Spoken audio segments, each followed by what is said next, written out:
उद्याच्या 12वीच्या मराठीच्या पेपरमध्ये मुलाखत लेखन हे 7 मार्क्ससाठी विचारले जातील. त्यावरचे प्रश्न आपण पाहणार आहोत. तर चला मित्रांनो पाहूया. तर तुम्ही पाहू शकता इथे महत्त्वाचे मुद्दे हँड रिटन दिलेले आहेत नोट्समध्ये.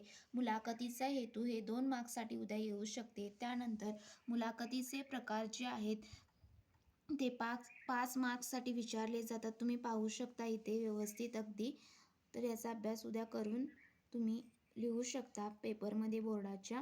तर त्यानंतर जे गेल्या वर्षीच्या प्रश्नपत्रिकेत मुलाखतीवरचं कोणते प्रश्न विचारले आहेत, तर मुलाखतीच्या पूर्वतयारीबाबत 2 मार्क्ससाठी विचारले गेलेले आहे. त्यानंतर मुलाखतीच्या प्रारंभाबाबत ते देखील 2 मार्क्ससाठी विचारलेले आहे. त्यानंतर मुलाखतीचे विविध प्रकार ते देखील विचारलेले आहेत व 5 मार्काचा प्रश्न विचारलेला आहे. तर मुलाखतीचा समारोप कसा असला पाहिजे.